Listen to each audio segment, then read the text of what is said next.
안녕하십니까. 네, 이렇게 만나서 반가운데 제 마음은 지금 계속 떨리고 있습니다. 같이 먼저 기도하고 시작하겠습니다. 사랑과 은혜가 풍성하시고 자비로우신 아버지 하나님 감사합니다. 이 죄악된 세상 가운데에서 먼저 저희를 불러 구원하여 주시고 하나님의 귀한 자녀 삼아주신 은혜 진정 감사드립니다. 우리를 구원하시기 위해서 독생자 예수 그리스도를 이 땅에 보내주시고 예수님께서 우리를 대신해서 십자가에 피 흘려 죽게 하심으로 우리의 모든 죄를 사해 주시고 우리를 의롭다 해서 천국에 들어갈 수 있는 그 자격을 주신 것 감사합니다.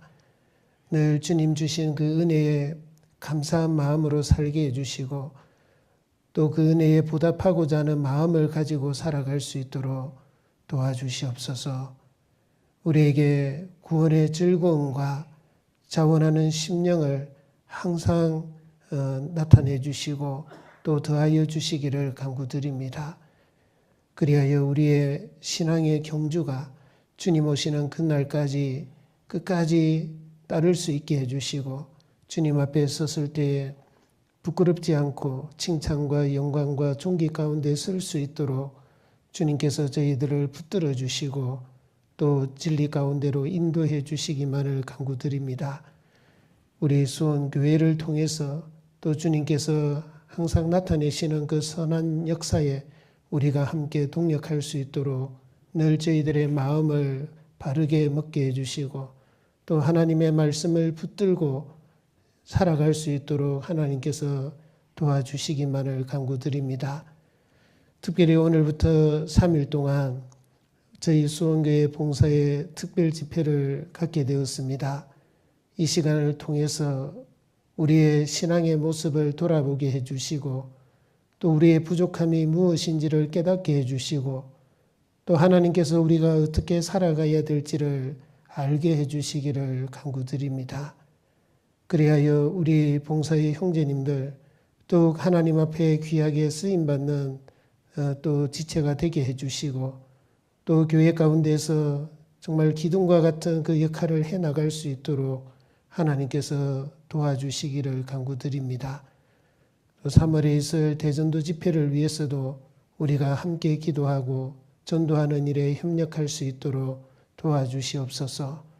오늘 한 시간의 교제를 주 성령께서 친히 함께 해주시기를 간구드리며 우리를 언제나 사랑하시는 우리 주 예수 그리스도 이름으로 기도드렸습니다. 아멘. 예, 성경 한 구절 찾겠습니다. 잠언 14장입니다. 잠언 14장. 잠언 14장. 잠언 14장 1절 말씀입니다. 한 구절 말씀을 같이 읽도록 하겠습니다. 무릇 지혜로운 여인은 그 집을 세우되 미련한 여인은 자기 손으로 그것을 허느니라. 오늘부터 3일 동안 봉사의 특별 집회를 갖게 됐습니다. 담임 목사님이 계셨더라면 아마 첫 번째 말씀을 목사님이 하셨을 것 같은데 오늘 지금 이제 아마 도착했을 것 같습니다. LA 선교를 마치고 그래서 담임 목사님이 또 마지막 말씀을 맡게 됐습니다. 제일 부담되는 주제가 가정생활인 것 같습니다. 제가 담임 목사님이 주제 발표하는 강사를 정해주실 때 이제 세 가지 가정생활, 또 직장생활, 교회생활 이렇게 정해주시면서 저한테 그러더라고요. 일본에서 그리스도인의 직장생활 하셨잖아요 하고 묻더라고요. 그래서 예, 직장생활 했습니다. 그래가지고 제가 직장생활 시켜줄 줄 알고 기대를 딱 했습니다. 근데 이번에는 가정생활 해보세요. 그걸 왜 물었죠? 그래서 참 한편에서는 참 많이 부담이 되고 정말 하나님은 또 이렇게 해서 제 자신의 부족함을 알게 하고 또 제가 정말 배우는 마음으로 이 말씀을 준비하고 우리 형제님들과 같이 나누라고 그렇게 하시는 것 같다 하는 생각이 들었습니다. 그래서 사실 가정의 소중함을 모르는 사람은 아무도 없습니다. 근데 그 소중함을 알면서도 그 가정을 정말 그만큼 소중한 만큼 지키고 또 돌보는 그런 사람은 또 많지 않는 것 같습니다. 우리 시대에 보면 구원받지 않는 사람들도 가정이 소중하다는 것은 누구나 다 알고 있습니다. 하지만 오늘날 우리나라만 보더라도 이혼이 얼마나 증가하고 있다는 것을 우리는 알고 있습니다. OECD 국가 중에 이혼 증가율이 우리나라가 단연 1위라는 사실은 참 부끄럽기도 합니다. 가정이 그렇게 소중하다는 것을 알면서도 왜 우리는 그 가정을 온전히 지키지 못하고 그렇게 살아가는 것일까요? 참 그걸 생각해 보면 안타깝기 그지 없습니다. 우리 그리스도인들만이라도 정말 그 가정의 소중함을 알고 그 가정을 정말 지켜가는 그런 최후의 보루가 되었으면 참 좋겠다 하는 그런 마음으로요. 이 말씀을 한번 같이 생각하고 배웠으면 좋겠습니다.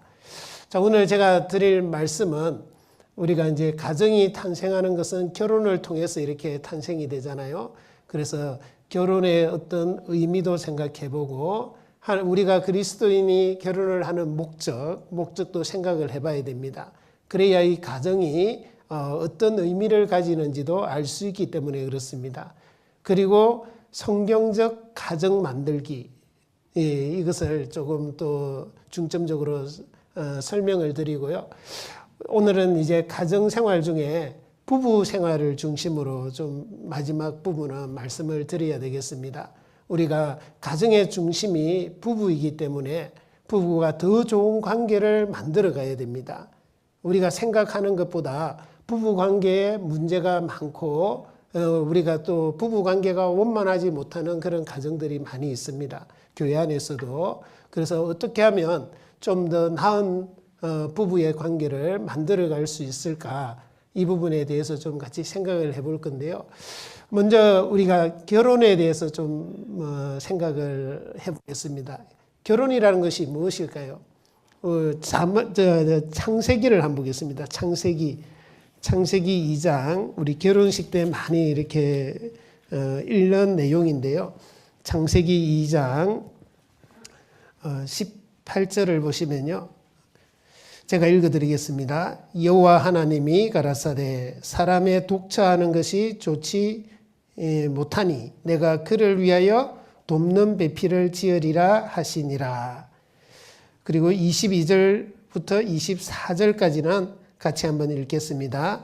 여호와 하나님이 아담에게서 취하신 그 갈빗대로 여자를 만드시고 그를 아담에게로 이끌어 오시니 아담이 가로되 이는 내 뼈 중에 뼈요 살 중에 살이라. 이것을 남자에게서 취하였은즉 여자라 칭하리라 하니라. 이러므로 남자가 부모를 떠나 그 아내와 연합하여 둘이 한 몸을 이룰지로다. 자, 여기 보면 이제 하나님이 아담과 하와를 만드시고 두 사람을 짝지어 주시는 이 사건이 바로 최초의 결혼이죠. 최초의 결혼입니다. 그래서 한 남자와 한 여자가 만나서 한 몸을 이루는 거룩하고 신성한 그런 예식이 바로 결혼이라고 할 수 있고 또 그것을 다른 사람에게 보이기 위해서 올리는 것이 결혼식이죠. 자, 결혼식이 중요한 것이 아니라 결혼이 중요한 거죠. 한 남자와 한 여자가 만나서 한 몸을 이루는 것입니다. 근데 그 배후에 하나님이 짝지어 주신 것이다. 그래서 마태복음 19장 6절에는 그러므로 하나님이 짝지어 주신 것을 사람이 나누지 못할지니라 라고 말씀하고 있습니다. 우연히 만난 것 같기도 하거든요.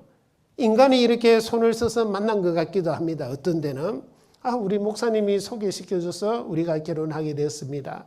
또 우리가 구원받기 전에 같은 어떤 직장에 다니게 돼서 그냥 결혼하게 되었습니다. 그렇게 말은 할 수는 있습니다. 하지만 어떻게 그 같은 직장에 다니게 되었을까? 어떻게 그 목사님을 통해서 두 사람이 만나게 되었을까? 그런 걸 우리가 생각해 보면요, 우연인 것 같지만은 우연이 아닙니다. 그래서 룻기 2장 3절에 보면 룻이 이제 그 예루살렘으로 베들레헴으로 와서 이삭을 주러 가잖아요. 이삭을 주러 가는데 우연히 보아스의 밭에 갔다 그랬거든요. 우연히 성경은 그렇게 기록하고 있습니다. 사람이 볼 때는 우연히 간 것 같지만은 그 배후에 하나님의 섭리가 있는 것입니다. 룻과 보아스가 그 우연과 시기를 통해서요, 서로 만나게 되고 결국은 두 사람이 결혼을 하게 되고 아이를 낳게 됩니다. 그죠? 오벳을 낳게 되잖아요. 그리고 그 오벳은 다윗의 정조 할아버지가 되는 겁니다. 그런 어떤 사건을 통해서요, 우리는 뭔가 하나님의 역사가 있구나 하는 것을 우리는 이해를 해야 됩니다. 그 배후에 하나님이 짝지어 주셨구나. 내가 어쩌다가 이 사람을 만나서 이 고생하지? 그러면 안 됩니다. 내가 그때 이 사람 만나지 말았어야 되는데 그런 생각도 하면 안 됩니다. 우리는 하나님이 짝지어 주셨다. 특히 그리스도인들은요, 배후에 하나님의 역사가 있었다는 것을 알아야 됩니다. 내가 성격이 좀 다를 수도 있습니다. 서로 안 맞을 수 있습니다. 근데 안 맞는 게 정상인 겁니다. 저도 저희 자매하고 한번 생각해 보니까요, 맞는 게 하나도 없더라고요. 그렇게 안 맞아도 안 맞을 수가 있을까요? 지금도 생각해 보면 둘이서 한 번씩 이야기를 해봅니다. 우리는 맞는 게 하나도 없었다고. 먹는 음식부터 다르고요, 좋아하는 것도 다르고 생각하는 것도 다르고, 진짜 맞는 걸 하나 찾아보려고 해도 맞는 게 없어요. 좋아하는 색깔도 저는 빨간색을 좋아했거든요. 저희 자매는 노란색을 좋아하더라고요. 그러니까 맞는 게 하나도 없어요. 그게 안 맞는 게 오히려 더 좋은 거라 그러더라고요. 그래야 정말 더 좋은, 딱 아구가 맞을 때 만약에 딱 끼어진 부분이 서로 다르잖아요. 그러면 근데 그대로 해야 정확하게 맞는 거거든요. 그래서 그런 걸 보더라도 서로 안 맞는 것이 정상적인 것이구나 생각을 하고, 그러면 하나님이 짝지어 주신 것을 내가 어떻게 잘 정말 보호하고 또 이루어가고 그걸 지켜갈 것인가, 그걸 우리는 항상 생각을 해야 됩니다. 그리고 이 결혼이란 것은 부모의 영향을 떠나야 됩니다. 아주 중요합니다. 이것은 부모를 떠나 그랬거든요. 부모를 떠난다는 것은 무엇입니까? 경제적으로, 또 정신적으로, 그리고 영적으로 부모와 완전히 떠나는 겁니다. 그래서 한 남자와 한 여자가 새로운 가정을 이루는 것이거든요. 새로운 가정을 이루어서 새롭게 출발하는 것입니다. 어떤 가정은 우상을 숭배하는 가정에서 자랐던 여자일 수도 있습니다. 하지만 이제 한 남자 한 여자가 새로 하나님을 믿는 한 남자 한 여자가 만나서 이제는 하나님을 섬기는 정말 새로운 가정이 시작되는 것이거든요. 아주 중요합니다. 하나님이 인간 세상에 최초로 허락하신 제도가 가정입니다. 아시죠? 하나님이 인간 세상에 최초로 허락하신 것이 가정인데, 그러면 최초로 허락하셨다는 것은 그만큼 중요하다는 것을 의미하는 겁니다. 가정이 그만큼 중요하기 때문에 가장 처음으로 하나님이 인간 세상에 허락하신 제도입니다. 그래서 우리가 이 가정을 하나님이 주신 이유와 목적이 있습니다. 아주 중요한 목적이 있는데요. 먼저 이 가정은 부부가 중심이라 그랬잖아요. 부부가. 자, 부부가 중심인데 이 부부를 통해서 하나님은 남편 되시는 예수 그리스도와 그 남편의 몸, 아내가 되는 바로 몸된 교회에 대한 예표를 보여주는 겁니다. 예표를 보여주는 건데 쉽게 말해서 설명을 해주는 겁니다. 이 부부가 이렇게 살아가는 모습, 또 부부가 만나서 한 몸을 이루어가는 이런 모습을 통해서요. 후에 하나님은 예수 그리스도와 교회의 모습이 어떠한 것인지를 우리에게 보여주는 것입니다. 이걸 위해서 가정을 허락을 하신 거고요. 그 다음에 또 왜 하나님이 이 가정을 허락하셨느냐 하면요. 국가와 사회뿐만 아니라 우리는 이제 주님 안에서 가장 중요한 교회가 있잖아요. 이 교회를 이루는데 가장 중추적인 역할을 하도록 하기 위해서입니다. 그래서 초대교회 보면요. 예를 들어서 브리스길라와 아굴라와 그 집에 있는 교회, 그렇게 말씀하고 있거든요. 눈바와 그 집에 있는 교회, 아키뽀와 그 집에 있는 교회, 그리고 우리가 잘 아는 빌립보 교회는 루디아의 집에서 시작이 됩니다. 루디아의 집에서. 그뿐만 아니라 우리 교회 역사도 마찬가지입니다. 우리가 지금은 이렇게 정말 멋지고 번듯한 교회당을 가지고 있기 때문에 이 교회당에서 모이게 되잖아요. 그런데 처음 복음이 들어오고 처음 교회가 태동될 때는요. 그것보다는 한 가정에서 어떤 가정이 개방되어서 그 가정에서 모여서 교제하고 말씀을 배우고 그렇게 했었습니다. 그만큼 이 가정이 소중하고 중요하기 때문에 그런 역할을 특히 교회가 형성되고 교회가 이루어지는 데 있어서 중추적인 역할을 하게 되는 것입니다. 그리고 하나님은 이 가정을 통해서요. 이 하나님이 주시고자 하는 축복이 있거든요. 그 축복의 통로가 되기를 원하는 겁니다.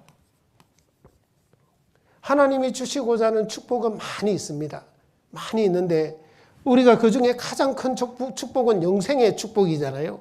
이 영생의 축복의 통로가 되고 또 하나님이 주시고자 하는 많은 좋은 것들에 대한 축복의 통로가 되기 위해서 하나님은 이 가정을 만들어 주신 겁니다.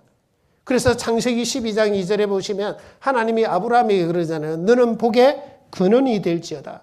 너는 복의 근원이 될지어다. 그래서 아브라함 한 가정을 통해서요.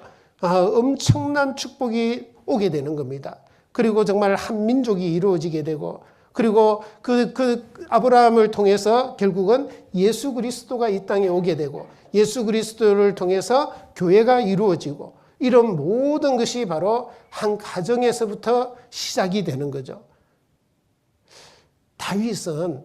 다윗은요. 하나님이 그를 목동이었던 그를 이끌어서 이스라엘의 왕이 되게 해줬습니다. 그리고 다윗을 통해서 가는 곳마다 다 이기게 하고 통일 이스라엘의 왕이 되게 했습니다. 그리고 다윗은 이제 다윗성을 만들고 예루살렘을 정복해서 거기에 천막을 치고 하나님의 법궤를 거기다가 모셔놨습니다. 근데 하나님의 법궤를 볼 때마다요 마음이 아픈 겁니다. 야, 나는 지금 이렇게 백향목으로 만든 궁에 거하고 있는데 저 하나님의 그 법궤는 천막에 거하고 있는 거예요. 그러니까 마음이 너무 아픈 겁니다. 그래서 내가 하나님의 저 궤를 위해서 전을 만들어야 되겠다. 하나님의 성전을 만들어야 되겠다. 그 마음을 품게 되잖아요. 그러니까 나단 선지자가 그걸 듣고 왕이 그렇게 생각하는 게 너무 좋습니다. 왕의 그런 원대로 하십시오. 그런데 하나님이 그날 밤에 나단 선지자에게 안 된다 그랬습니다. 다윗은 전쟁을 많이 했고 피를 많이 흘렸기 때문에 그를 통해서는 성을 지을 수 없다 그랬습니다. 그런데 하나님은 그 마음을 받으시는 거예요. 다윗이 하나님을 사랑하고 하나님을 위해서 그렇게 하려고 하는 그 마음이 너무 귀하고 아름답잖아요. 그래서 하나님이 그날 다윗에게 영원한 축복을 약속해 주십니다. 그게 기록된 것이 사무엘하 7장이거든요. 사무엘하 7장은 하나님이 다윗에게 영원한 약속을 해주는데 그 중에 어떤 약속을 해주시느냐면 내가 내 집을 세워주겠다 그럽니다. 다윗의 집을요, 가정을 말하는 거죠. 그 가정을 세워주겠다. 그리고 네 자식이 너를 이어서 왕이 되게 할 거다. 그리고 네 왕위가 영원토록 이어질 것이다. 그 이야기를 하나님이 나단 선지자를 통해서 합니다. 그것을 다윗이 들었어요. 다윗이 듣고 아이고 하나님, 내가 지금까지 받은 복만 해도요 충분합니다. 나 지금까지 받은 복도 너무너무 과분한데 아이고 이제 더 이상 안 줘도 됩니다. 그렇게 했을까요? 아닙니다. 사무엘하 7장을 한번 보겠습니다. 사무엘하 7장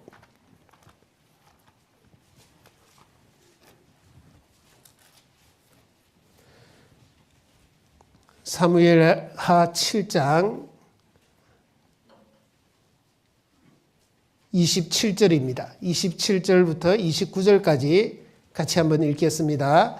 만군의 여호와 이스라엘의 하나님이여 주의 종에게 알게 하여 이르시기를 내가 너를 위하여 집을 세우리라 하신 고로 주의 종이 이 기도로 구할 마음이 생겼나이다. 주 여호와여 오직 주는 하나님이시며 말씀이 참되시니이다. 주께서 이 좋은 것으로 종에게 허락하셨사오니 이제 청컨대 종의 집에 복을 주사 주 앞에 영원히 있게 하옵소서. 주 여호와께서 말씀하셨사오니 주의 은혜로 종의 집이 영원히 복을 받게 하옵소서 하니라. 이처럼요 다윗이 그 이야기를 듣고 내가 지금까지 받은 것도 너무 큰데, 그래서 그 18절을 한번 보세요. 18절 보시면요. 다윗 왕이 여호와 앞에 들어가 앉아서 가로되 주 여호와여 나는 누구오며 내 집은 무엇이간데 나로 이에 이르게 하셨나이까? 나를 여기까지 지금까지 이렇게 해주신 것만 해도 나는 누구며 내 집은 무엇인데 이렇게까지 크고 가분한 은혜를 주셨습니까? 축복을 주셨습니까? 이 말이거든요. 그런데 내 집을 세우고 영원한 축복을 주겠다 그러니까요 다윗이 다시 구할 마음이 생겼다 그랬습니다. 그래서 하나님 주십시오. 저 받고 싶습니다. 그래서 하나님은 그 다윗의 그 기도를 다 이루게 해주시잖아요. 그래서 예수님이 다윗의 계통을 통해서 오시게 되고, 그리고 정말 다윗의 위가 예수 그리스도를 통해서 영원히 이어지도록요 하나님이 그렇게 다 하신 겁니다. 그걸 보더라도 우리가 정말 하나님은 이 한 가정을 통해서요 하나님의 축복의 통로가 되기를 간절히 원하시고 계시고 또 실제로 그렇게 해주시는 겁니다. 그래서 우리가 이것을 알고요 이 가정이 얼마나 중요하다는 것도 한번 생각을 해봐야 됩니다. 생각을 하셔야 되고요. 이게 다시 넘어가는 게 안 넘어가네요. 추가를 해야 돼요. 죄송합니다. 이게 아직 이게 서툴러 가지고. 자, 우리가 그러면 결혼을 하는 목적을 한번 생각을 해봐야 됩니다. 이 결혼을 하는 목적, 그리스도인이 결혼을 하는 목적은 크게 저는 4가지를 생각을 해봤는데요. 자, 우리가 그리스도 안에서 주님 안에서 하는 결혼의 목적은요. 첫 번째는 하나님의 영광을 위해서 하는 겁니다. 이게 가장 중요한 거죠. 하나님의 영광을 위해서 해야 됩니다. 우리가 잘 아는 말씀 고린도전서 10장 31절에 있는 말씀처럼요. 그런즉 너희가 먹든지 마시든지 무엇을 하든지 다 하나님의 영광을 위하여 하라라고 했습니다. 무엇을 하든지 속에 결혼도 들어가는 겁니다.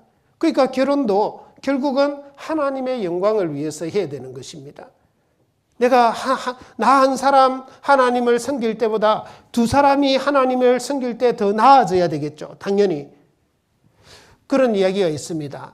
예를 들어서 말이 한 5톤을 이렇게 한 마리가 끈다 그러면요. 2마리를 묶으면 10톤을 끄는 것이 아니라 몇 톤을 끈다고요? 약 24톤을 끈다라는 그런 얘기가 있거든요. 그 정도로 하나일 때보다 2사람일 때가 훨씬 더 시너지 효과가 있어야 된다 이 말입니다.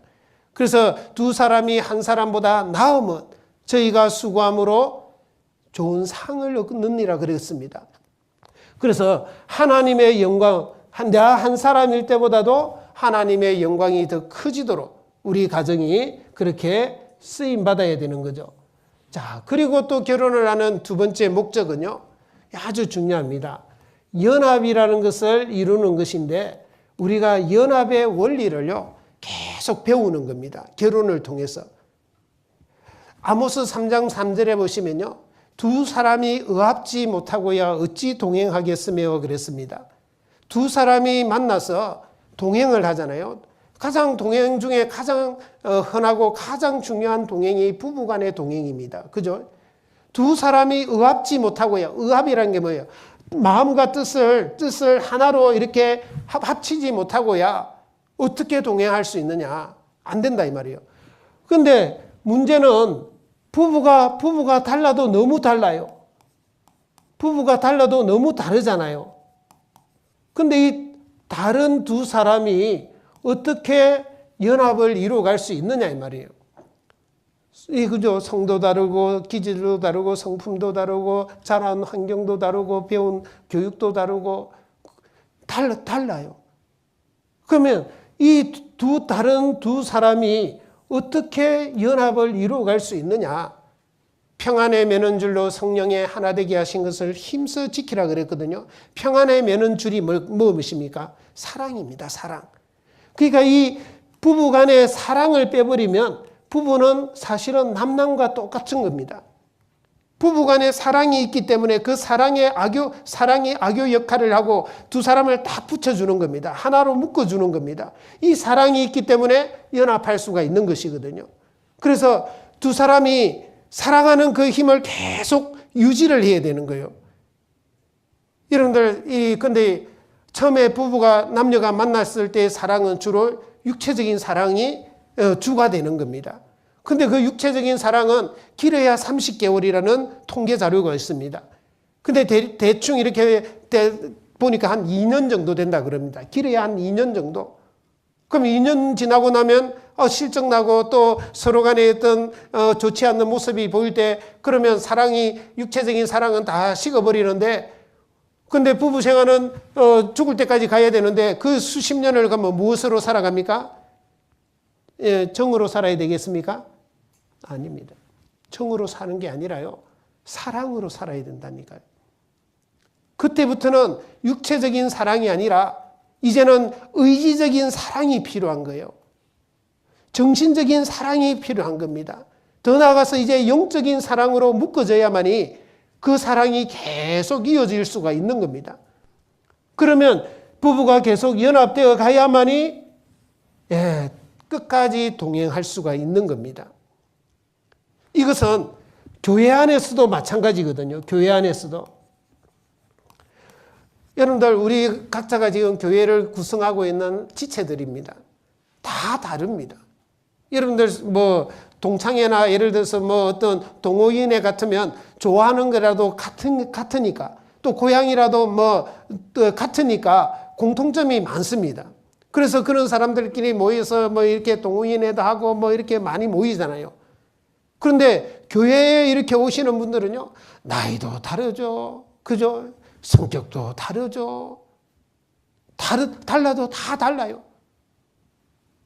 그러면 이 다른 사람들이 모여서 어떻게 하나로 계속 연결되어 가느냐 말입니다.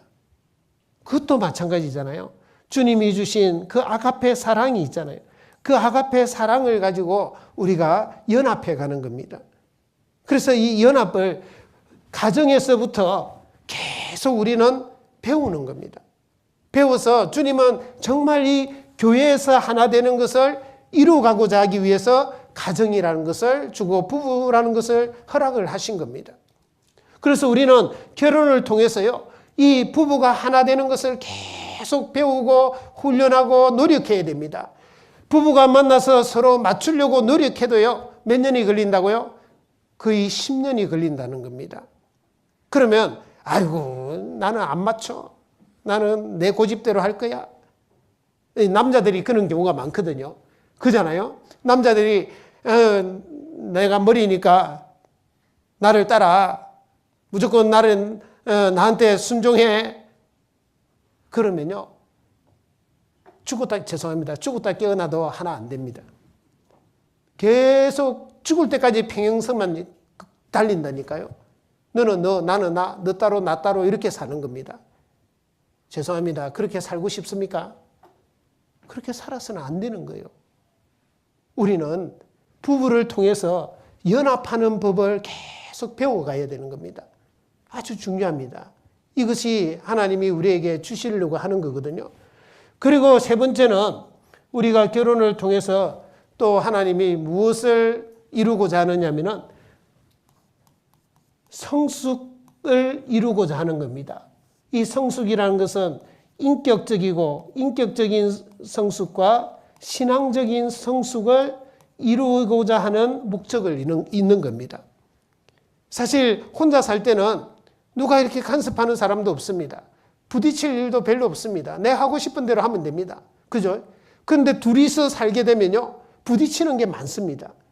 귀찮은 게 많아져요. 그러면 그걸 통해서 자꾸 깎이게 됩니다. 나에게도 모난 부분이 있구나. 내가 두 사람 이렇게 부부간에 살아가는데도 내가 정말 부족한 것들이 많이 있구나를 발견하게 되는 겁니다. 저도 결혼 생활을 이제 결혼한 지가 거의 이제 30년이 됐는데요.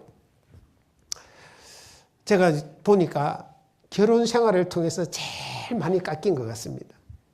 아까도 그랬잖아요. 우리는 달라도 너무 다른 두 사람이 만나가지고 처음에는요, 이 감당이 잘 안 되더라고요. 저희 자매도 마찬가지죠. 서로 달라도 너무 다르니까. 그죠? 이 잠자는 습관부터 달라요. 저는 아침형 인간이거든요. 저희 자매는 이 야행성이에요. 그거부터 다 달라요. 하여튼 같은 게 하나도 없어요. 그러다 보니까 어때요? 자꾸 판단이 되는 거예요. 판단이. 그잖아요. 왜 저러지? 안 저랬으면 좋겠는데 하는 그런 생각이 자꾸 들잖아요. 그런데 하나님이 그런 상황들을 통해서요, 제 자신을 자꾸 깎아가더라고요. 그게 다 판단이 된다는 것은 뭐예요? 부부 사이에 문제가 있다는 거죠. 사랑에 지금 금이 가고 있다는 거죠. 그래서 저는 그런 생각이 들 때마다 하나님, 제가 지금 신앙적으로 정상적이지 못합니다. 하나님, 제가 무엇이 잘못됐는지를 깨닫게 해주십시오. 왜냐하면은 부부가 이제는 한 몸이라 그랬잖아요. 한 몸. 한 몸인데 나는 한 몸을 지금 판단하고 있고 뭔가 비판하고 있는 거예요. 자, 생각해 봤습니다. 제 몸에도 좀 부족한 부분이 많이 있거든요. 근데 그걸 놓고 저는 판단하고 비난하지 않습니다. 그냥 그것을 그대로 받아들입니다. 그 부족한 상태로 그대로 내 몸을 가지고 내가 할 수 있는 일을 하는 겁니다. 그렇잖아요. 여러분들도 다 그렇잖아요. 근데 남편과 아내가 한 몸을 이뤘다 그랬습니다. 근데 내가, 당신 왜 그러지? 그렇다면요, 지금 내 몸을 내가 지금, 부정하고 있는 거고, 판단하고 있고, 비난하고 있는 거잖아요. 안 맞는 겁니다. 그 생각이 쭉 들어오니까요, 그때마다 많이 깨지더라고요. 깨져요. 지금도 깨지고 있어요. 지금도 그런 생각이 들 때마다요, 하나님 앞에 내가 뭔가 잘못된 삶을 살고 있구나 라는 그 시금석으로 삼고 있습니다. 그래서 부부는요, 서로를 많이 깨는 겁니다. 깨져야 됩니다. 깨져야 하고 부서져야 하는 거예요. 우리가 그래서 부부 사랑 안에서 많이 깨질 수 있습니다. 그러면 우리가 인격적으로, 신앙적으로 많이 성장해 갈 수 있거든요. 디모데전서 4장 15절에 보시면요, 이 모든 일에 전심전력하여 너의 진보를 모든 사람 앞에 나타나게 하라 그랬거든요. 이 모든 일에 전심전력하여 어디예요? 말과 행실과 믿음과 사랑과 정절, 이 모든 일에 전심전력하여 너의 진보를 나타나게 해라 그랬습니다. 진보를 나타나게 하는 겁니다. 진보라는 건 뭐예요? 나아지는 거예요. 나아져야 되는 거예요. 우리가 그래서 인격적으로 계속 성장해 가야 됩니다. 그 갈라디아서 4장 19절에 있는 말씀처럼요, 내 형제들아, 너희 속에 그리스도의 형상이 이루기까지 내가 다시 너희를 위하여 해산하는 수고를 하노라 그랬잖아요. 그리스도의 형상이 그게 뭐예요? 그리스도의 인격이 우리 속에서 이루어질 때까지 사도 바울은 해산하는 수고를 한다 그랬습니다. 그래서 우리는 결국은 어떤 사람이 되어야 되겠습니까?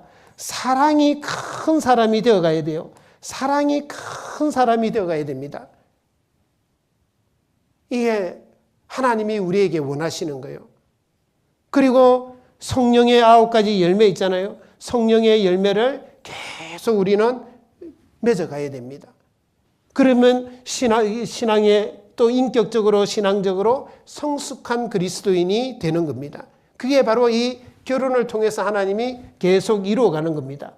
자, 그리고 네 번째는요, 이 신앙의 계승입니다. 계승. 이 하나님을 향한 믿음, 이 신앙이요, 계속 이어지기를 하나님이 원하시는 거거든요. 그걸 하나님이 가정을 통해서 하시는 겁니다. 그죠? 그러려면 부모가요, 먼저 하나님을 믿고 있는 부모가 신앙이 본이 되어야 됩니다. 자녀들에게 본이 되어서 내가 믿고 있는 이 신앙을 우리 자식들에게 또 그 자식들에게 계속 물려줘야 됩니다. 어떤 사람이요, 18세기에 그 미국의 조나단 에드워드라는 그 신학자 또 목사하고요, 또 감옥에 있었던 사람하고 그걸 두 사람을 같은 동시대에 살았던 두 사람을요 쭉 조사를 해본 겁니다. 이 한 가정을 통해서 얼마나 달라지는지, 술주정꾼이었던 또 맨날 사고 쳐가지고 교도소 다니는 이 사람하고 그 조나단 에드워드라는 그 사람하고 그 후계를 조사해 보니까요, 완전히 막 이쪽에서는요, 완전히 죄송합니다, 개차반인 그런 사람들이 자꾸 태어나는 겁니다. 그 이어지는 겁니다. 완전히 사회에서도 정말 이렇게 정말 도움이 안 되는 그런 사람들이 계속 태어나고 계속 그런 가게들이 이어가는 겁니다. 근데 이 조나단 에드워드를 통해서는요, 정말 그 사회에 도움이 되고 또 유익을 끼치는 그런 훌륭한 사람들이 계속 이어지는 겁니다. 아주 중요합니다. 그래서 우리는 이 신앙이요, 계속 이어지도록 한번 생각해 보세요. 모세가 하나님 앞에 얼마나 귀하게 쓰임 받았습니까? 자, 이 모세에게 누가 영향을 줬습니까? 아버지 아므람과 어머니 요게벳입니다. 그 아므람과 요게벳의 신앙이요, 모세와 또 모세의 형 아론과 누이 미리암에게 영향을 줘서 그들이 이스라엘이 출애굽하는 데 얼마나 큰 영향을 미칩니까? 자, 또 그리고 사무엘의 이 믿음은 그 엄마 한나의 믿음을 통해서요, 위대한 사무엘이 태어난 겁니다. 그리고 위대한 사무엘이 자기의 역할을 이루어간 겁니다. 디모데 후서 1장을 한번 보겠습니다. 디모데 후서 1장.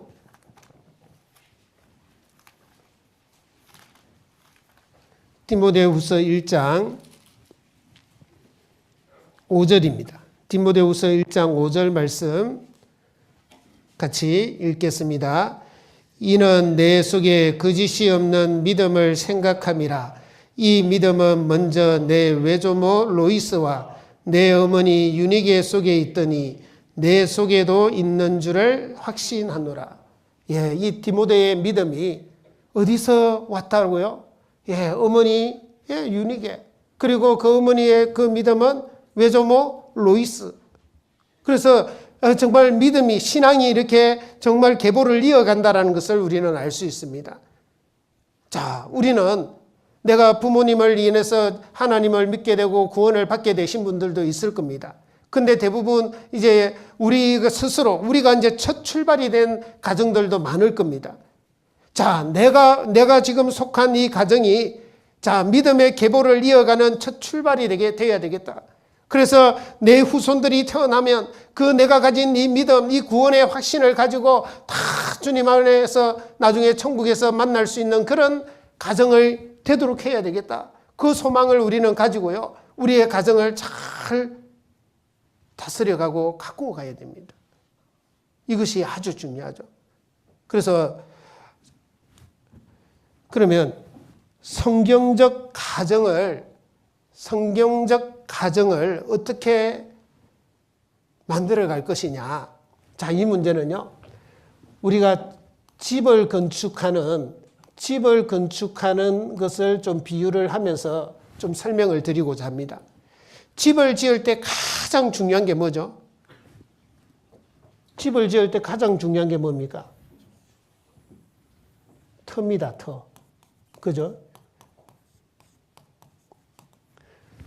이 기초가 가장 튼튼해, 기초가 가장 중요합니다. 그래서 마태복음 7장 24절 이하에 이 모래 위에 집을 짓는지 판서 위에 지은 집인지 그것을 쭉 설명을 하잖아요. 그리고 고린도전서 3장에도 보면 그 건축할 때 이제 터가 바로 예수 그리스도라 하면서 터를 아주 중요하게 생각하잖아요. 그리고 그 위에 이제 무엇으로 건축할지 조심해라 그랬습니다. 이 위에 이제 재료를 사용해서 집을 지어가는 거거든요. 근데 가장 중요한 것은 터입니다. 터. 자, 우리 가정이, 그리스도인의 가정이 튼튼하게 지어지려면 가장 중요한 것은 터다 이 말이에요. 그럼 터라는 게 우리 가정의 터는 뭐가 되어야 될까요? 바로 예수 그리스도와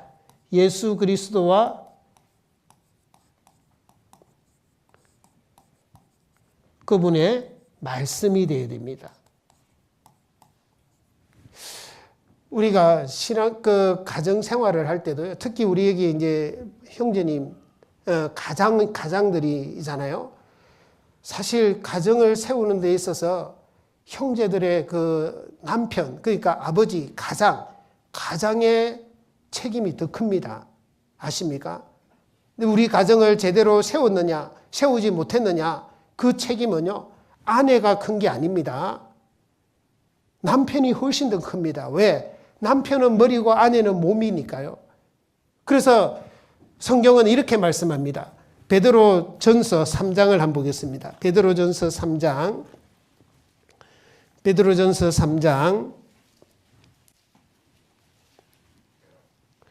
7절입니다. 베드로전서 3장 7절 같이 읽겠습니다. 남편된 자들아, 이와 같이 지식을 따라 너희 아내와 동거하고 저는 더 연약한 그릇이요 또 생명의 은혜를 유업으로 함께 받을 자로 알아 귀히 여기라. 이는 너희 기도가 막히지 아니하게 하려 함이라. 자, 남편된 자들아, 이와 같이 뭐라고요?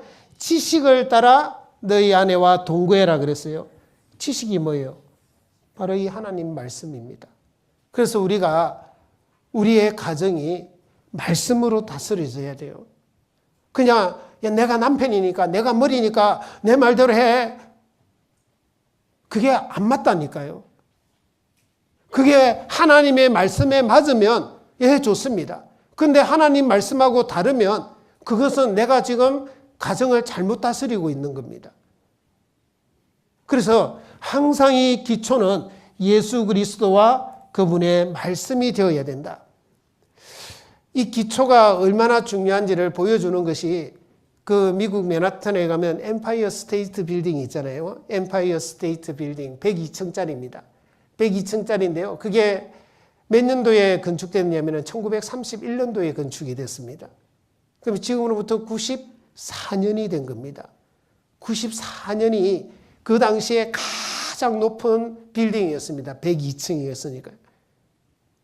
그 높은 건물을 지탱하기 위해서는 지하 몇 층을 파야 될까요?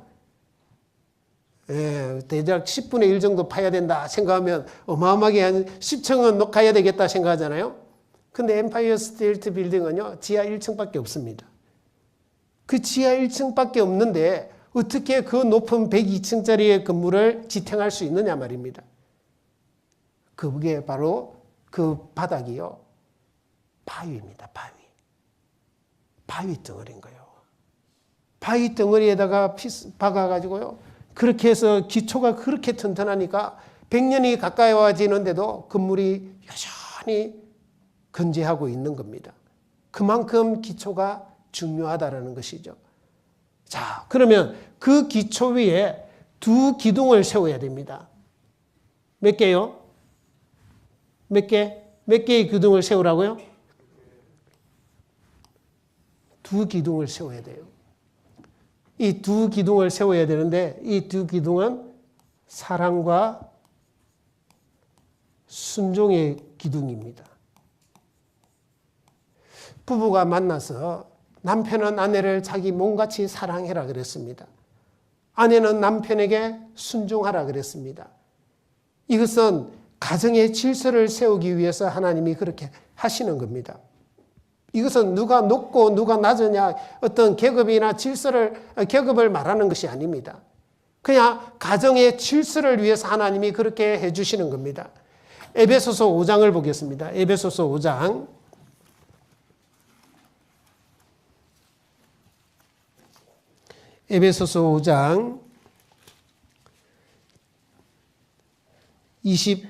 22절입니다. 자, 22절부터 제가 좀 읽어드리겠습니다. 아내들이여 자기 남편에게 복종하기를 주께 하듯 하라. 이는 남편이 아내의 머리됨이 그리스도께서 교회의 머리됨과 같음이니 그가 친히 몸의 구주시니라. 그러나 교회가 그리스도에게 하듯 아내들도 범사에 그 남편에게 복종할지니라. 남편들아 아내 사랑하기를 그리스도께서 교회를 사랑하시고 위하여 자신을 주심같이 하라. 이는 곧 물로 씻어 말씀으로 깨끗하게 하사 거룩하게 하시고 자기 앞에 영광스러운 교회로 세우사 티나 주름 잡힌 것이나 이런 것들이 없이 거룩하고 흠이 없게 하려 하심이니라. 이와 같이 남편들도 자기 아내 사랑하기를 제 몸같이 할지니 자기 아내를 사랑하는 자는 자기를 사랑하는 것이라. 누구든지 언제든지 제 육체를 미워하지 않고 오직 양육하여 보호하기를 그리스도께서 교회를 보양함 같이 하나니 우리는 그 몸의 지체임이니라. 자, 여기 보면 아내들아 남편들아 이야기를 하면서요. 아내는 남편에게 순종하라 복종하라 그럽니다. 남편은 아내들을 어떻게 하라고요? 예수 그리스도께서 교회를 위하여 자신을 주신 같이 사랑하라. 제 몸같이 사랑하라. 자, 여기서 여기 형제님들은요. 아내들에게 주신 말씀은 몰라야 됩니다. 남편에게 주신 말씀만 받아야 됩니다. 우리가 이걸 자칫 잘못하면 하나님의 말씀을 써먹는 일이 있는 거예요. 써먹는 일. 하나님의 말씀을 써먹는다는 말이 무슨 말이냐면 저희 남편이요 집에 가서 아내가 내 말대로 안 따라주고 순종 안 하면요 이 말씀을 가지고 성경에 아내들이 남편에게 순종하라고 하지 않느냐 복종하라고 하지 않느냐 당신은 왜 안 하느냐고 써먹는 겁니다. 그게 써먹는다고 하는 겁니다. 그러면 안 됩니다. 우리는 그 말씀을 몰라야 된다니까요. 알아도 몰라야 된다니까요. 하나님이 우리에게 주신 남편에게 주신 말씀만 우리는 생각해야 돼요. 남편에게 하나님이 남편이 나에게 뭐라고 했지? 아내를 제 몸같이 사랑해라 했구나. 예수님이 교회를 위해서 자신을 주신 같이 아내를 사랑해라 했구나. 나는 그것에 힘쓰고 있는지를 항상 생각해야 돼요. 항상 그걸 비춰봐야 돼요. 그걸 비춰보지 않고 자꾸 아내에게 주신 말씀을 가지고 자꾸 다른 아내를 정죄하고 있으면 안 된다 이 말입니다. 그것은 하나님이 우리에게 주신 말씀을 왜곡하는 겁니다. 잘못 사용하는 겁니다. 아내도 마찬가지입니다. 아내도 아내에게 주신 말씀만 자기 것으로 받아들여야 됩니다. 이 말씀을 남편에게 주신 말씀을 또 써먹어도 안 됩니다. 여러분들 이 말씀은요 절대 상대적인 게 아닙니다. 상대적인 게 아니다라는 말은 무슨 말이냐면 남편이 이렇게 말하면 틀리다 말이에요. 하나님 내 아내가 나에게 순종하면 내가 내 아내를 내 몸같이 사랑할게요. 이거는 안 맞다 말이에요. 우리는 자꾸 그런 마음을 가지려고 하거든요. 아유, 지가 먼저 나한테 좀 잘하지. 지가 내한테 순종해야 내가 사랑해 주지. 이게 안 맞다라니까요. 아내도 마찬가지입니다. 하나님 남편이 나를 사랑해 주면 내가 그 남편에게 순종할게요. 이게 바로 상대적인 겁니다. 하나님은 상대적으로 이 말씀을 주신 게 아니에요. 그리고 이게 조건부적으로 준 게 아닙니다. 절대.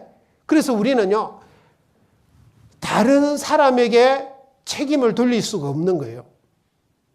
이게 만약에 가정이 깨지고, 예를 들어서 깨지면 안 되겠지만은요, 또 가정에 문제가 생기는 경우 있잖아요.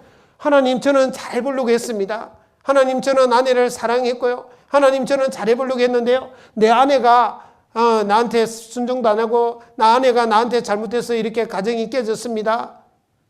모든 책임은 아내에게 있습니다. 하나님 그거 안 받습니다. 절대 안 받습니다.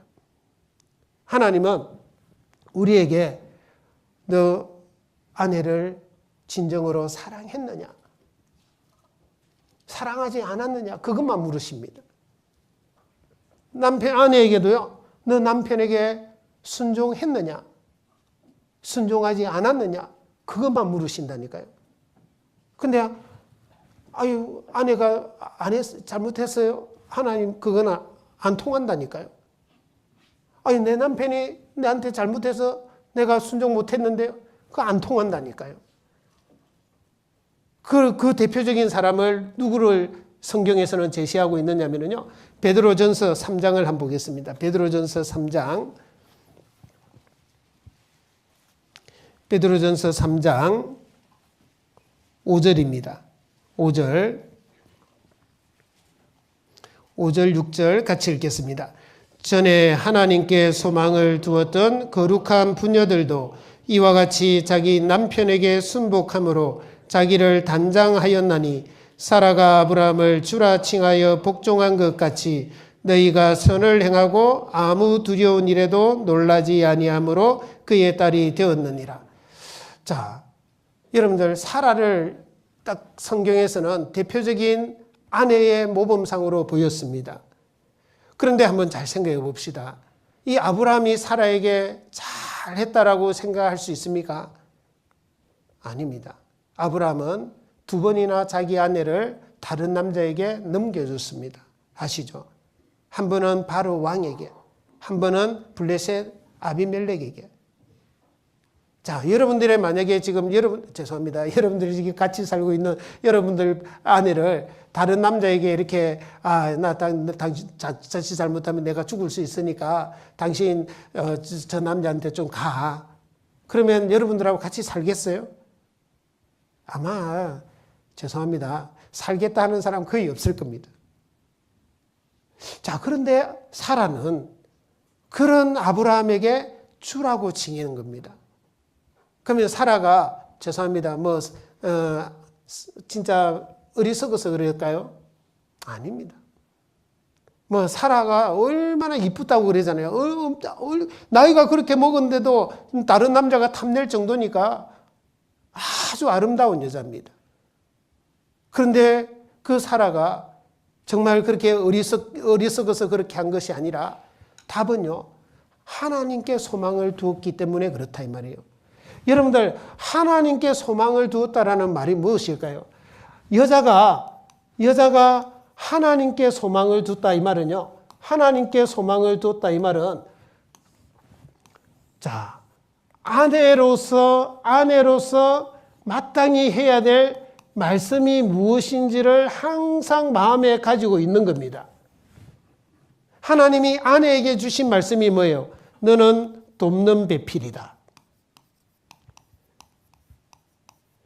자, 왜 도와줘야 되죠? 부족하니까. 네 남편이 부족하니까 도와주라 이 말이에요. 그러니까 부족한 부분이 드러났잖아요. 아브라함이 부족한 부분이 드러났어요. 그러면 네 때문에 못 살겠다, 비난하고 너랑 갈라서야 되겠다, 이게 아니에요. 부족하니까 도와주는 거예요. 그리고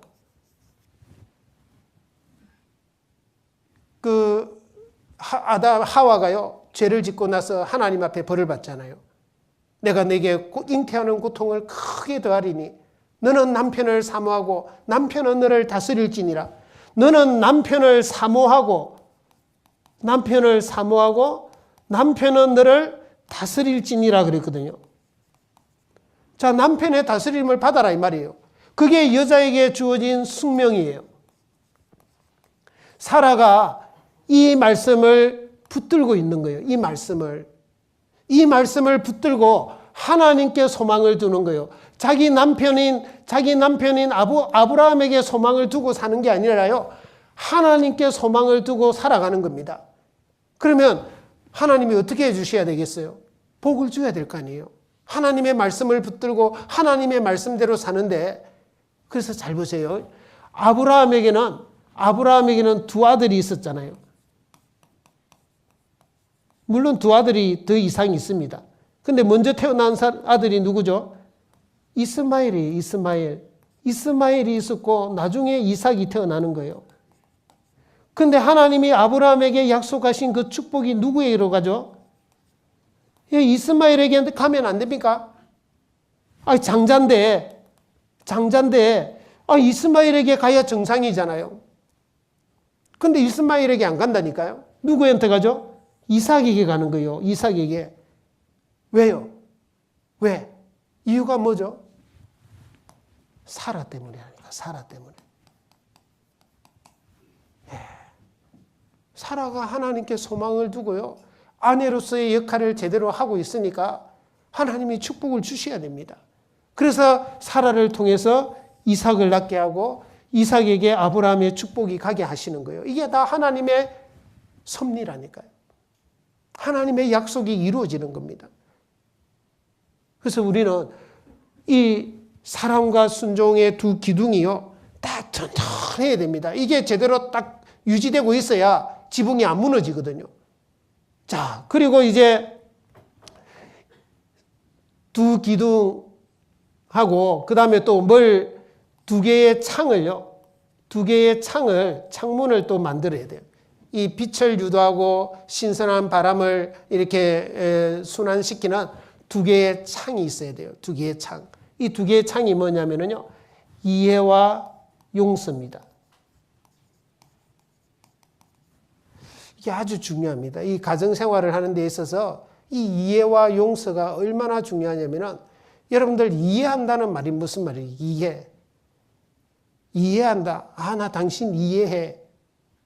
이해한다는 말은요, 그 사람을 있는 그대로 받아주는 게 이해입니다. 근데 우리는 그렇게 안 받아주면서도 이해한다 그러거든요. 자기 생각이 꽉 있고 안 그랬으면 좋겠다, 이렇게 했으면 좋겠다 하는데도 나 당신 이해해 하거든요. 실제로는 그 이해하는 게 아닙니다. 이해한다라는 것은 그대로를 받아줘야 되거든요. 그죠? 그대로 받아줘야 됩니다. 그러면 우리가 상대방에 대해서 이해하려면 상대방을 많이 알아가야 돼요. 알아가는 노력이 없으면 절대 이해가 안 되는 겁니다. 여러분들, 남녀 간에는요, 태어날 때부터 다르다는 걸 아십니까? 남녀는 태어날 때부터 다릅니다. 자, 여기 한번 영상을 제가 하나 보여드릴 건데요.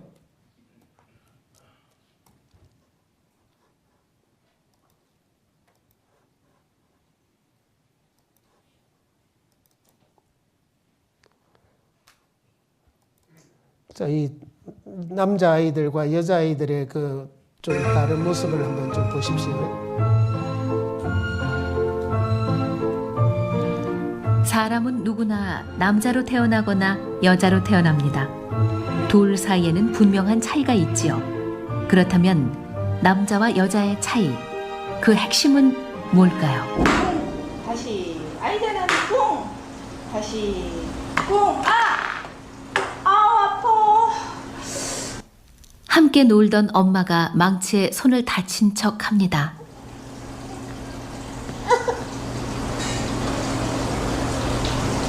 엄마 아픈. 아이는 엄마가 다친 게 마치 자기 잘못이기라도 한 것처럼 울먹이더니 싫어? 급기야 울음을 터뜨리고 맙니다.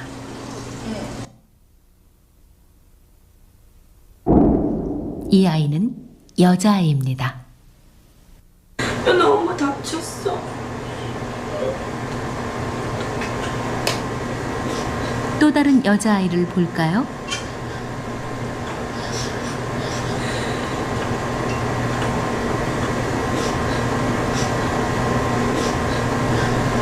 이 아이 역시 바로 반응이 나옵니다.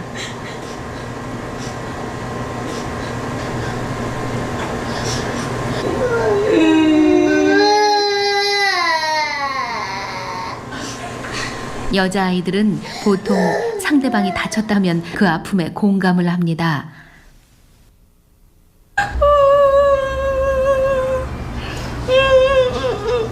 그럼 남자아이를 한번 볼까요?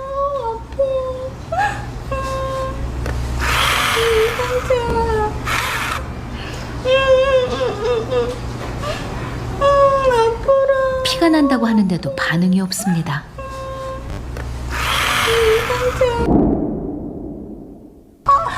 너무 아프다. 이 아이는 다를까요? 저런 아이의 웃기까지 하네요. 한날 한시에 태어난 쌍둥이는 좀 다르지 않을까요? 엄마 아야야 했어. 서준이 응원해주세요. 엄마 아야야 했어. 서준이도 역시 반응이 없습니다. 여기 봐봐. 반면 서준이의 쌍둥이 서현이는 바로 이것이 남녀 차이의 핵심입니다. 이 남자와 여자는 태어날 때부터요 서로 너무 다르잖아요. 이게 그래서 존 그레이라는 그 사람이 쓴 책의 제목이요 화성에서 온 남자, 금성에서 온 여자 이렇게 이야기를 합니다. 그리고 죄송합니다. 이 게리 스몰리라는 이 심리학자인데요. 이 사람이 쓴 책에 보면 남자와 여자의 차이를 아주 참 이해하기 쉽게 이렇게 해놓았는데 여자는 나비다. 나비와 같다. 남자는 들소와 같다. 이렇게 비유를 합니다. 참 저는 이 비유를 보면서 참 적절하고 너무 명확하게 이해할 수 있게 비유를 했다라는 겁니다. 나비는 어떻습니까? 나비는 아주 연약합니다. 그죠? 힘이 약하죠. 그런 나비는 아주 예민합니다. 작은 바람의 움직임에도 나비는 그것을 감지해내죠. 그리고 그 대신 나비는 자그마한 어떤 것에도 상처 입기 쉽습니다. 그게 여자와 같다 이 말입니다. 여자는 힘이 연약하잖아요. 근데 예민합니다. 근데 그 예민함이 사실 우리가 결혼하기 전에는요. 남자들이 거기에 매료가 되거든요. 그게 매력적으로 보이는 겁니다. 근데 결혼하고 나니까 그게 이제 나중에는 잔소리가 되고 이러니까 나중에 싫어지는 것이거든요. 근데 사랑할 때 사실은 그것이 매력 포인트였거든요. 근데 무엇이 잘못된 겁니까? 내 마음이 잘못된 겁니다. 그죠? 자꾸 이해를 못하니까 자꾸 이해하려고 노력하지 않으니까 자꾸 판단만 되는 겁니다. 근데 나비와 같은 그런 섬세함이 있기 때문에요. 자녀들을 양육시키고 집안일을 할 수 있는 그 섬세함이, 그 배려가 바로 여기에서 나오는 거거든요. 그런데 남자는요, 들소와 같은 겁니다.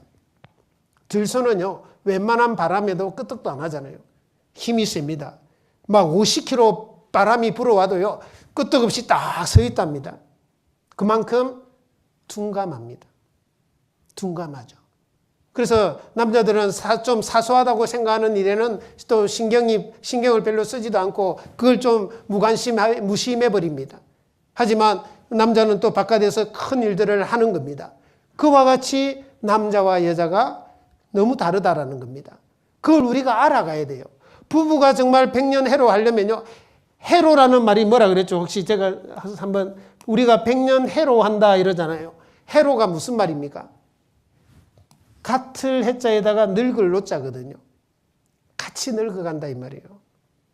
정말 우리가 부부가 이렇게 만나서 백년해로 하려면요. 서로 맞춰가야 됩니다. 서로 맞춰가려면 서로를 알아야 됩니다. 아는 만큼 내가 맞출 수 있고 아는 만큼 내가 이해할 수 있습니다. 그래서 이 이해가 없으면 이해가 안 되면 자꾸 가정에 문제가 생기는 겁니다. 그리고 용서라는 이 창문이 있어야 되는 거예요. 왜? 우리는 누구든지 잘못할 수 있거든요. 누구든지 실수할 수 있습니다. 누구든지입니다. 그는 남자도 마찬가지고 여자도 마찬가지고 내 남편도 마찬가지고 나도 마찬가지고 내 아내도 마찬가지고 나도 마찬가지고 우리는 누구든지 잘못할 수 있거든요. 자, 그럴 때 어떻게 해야 됩니까? 쿨하게요. 잘못한 것에 대해서는 용서를 구해야 됩니다. 시인해야 됩니다. 잘못해놓고도 딱 시침이 떼면 안 됩니다. 그럴 때는 잘못한 것에 대해서는 용서를 구하고, 용서를 구할 때는요, 용서해 줘야 됩니다. 상대방을. 그게 정말 가정을 지키는 겁니다. 이 두 개의 창문이 반드시 있어야 됩니다. 두 개의 창문이. 자, 그리고 외부의 어떤 시련이나 외부의 어떤 어려움을 막아내는 지붕이 있어야 됩니다. 지붕. 제가 이 지붕을 삼각형으로 그린 이유가 있습니다. 자, 이 꼭지점에, 이 꼭지 위에 있는 꼭지점에 하나님이 있습니다. 하나님. 자, 여기 나가 있어요. 여기에 나의 배우자가 있어요. 자, 여기 지붕은요, 외부의 어떤 시련을 막아내는 겁니다. 비바람, 눈보라 같은 것을 막아주는 거잖아요. 우리가 부부가 함께 살면서 살아가다 보면 많은 어려운 일과 힘든 일을 겪게 됩니다. 가정에서도 있지만 또 외부에서 오는 많은 어려움들이 있습니다. 자, 그런데 그때 두 사람이 만약에 그 어려운 일 때문에 같이 넘어지는 사람도 있거든요. 우리가 교회 생활 가운데서도요, 부부가 동시에 그냥 세상으로 돌아가고 또 신앙이 완전히 부패되는 사람들도 있습니다. 아니, 한 사람이 넘어지면 그 동무가 붙들어 일으켜줘야 되는데 왜 동시에 두 사람이 다 무너져 버리는 겁니까? 여기에 문제가 있는 겁니다. 여기에. 이게 뭐냐면 지붕은 개인의 경건 생활을 말하는 겁니다.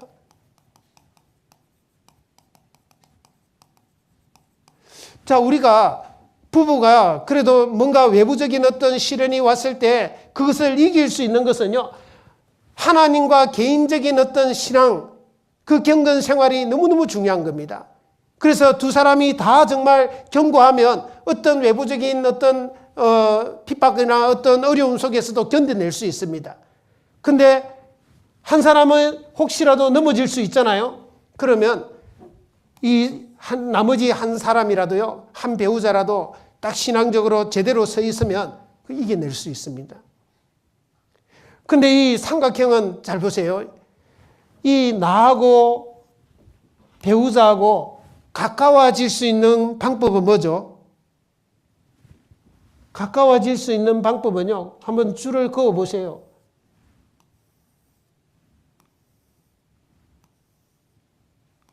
어디로 가야 제일 가까워지죠? 위로 가야 됩니다. 위로 가는 것은 누구예요? 누가 계세요? 하나님이에요.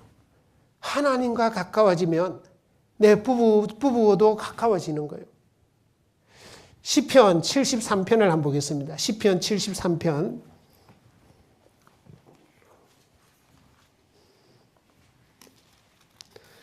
시편 73편.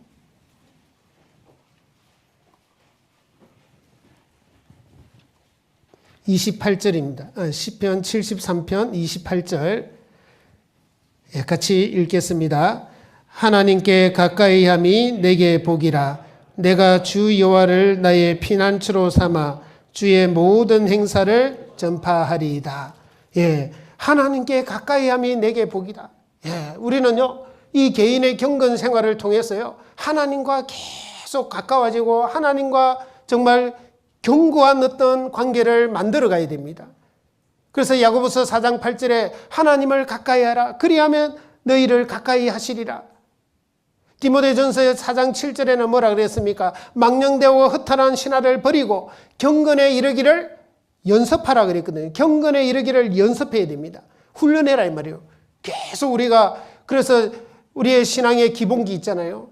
신앙의 기본기 뭡니까? 말기교전. 말씀과 기도와 교제와 전도, 이 자동차의 네 바퀴와 같은 그 신앙의 네 바퀴, 이것이 견고해야 됩니다. 우리 개인 한 사람 한 사람이. 설사 아내가, 여기 계신 분은 다 대부분 남편이니까요, 아내가 잘못된다 할더라도 내가 하나님과의 관계가 굳건하게 서 있으면요, 그 가정을 내가 지켜낼 수 있습니다. 자, 그렇게 돼야 돼요, 우리는. 그래서 비록 한 사람이 잘못되더라도 나만이라도 내 이 하나님과의 관계를 견고히 하고 내 가정을 지켜야 되겠다. 그래서 지혜로운 자는 무릇 지혜로운 자는 그 집을 세우되 그랬거든요. 잠언 14장 1절에요. 그리고 내가 그렇게 하면요, 하나님이 도와주신다니까요. 하나님의 도움이 온다니까요. 어떤 도움이? 우리 가정을 지키고 세우는 그 일을 하나님이 도와주시는 거예요. 그래야만이 내 가정이 더 지켜질 수 있거든요. 시편 127편을 한번 보겠습니다. 시편 127편.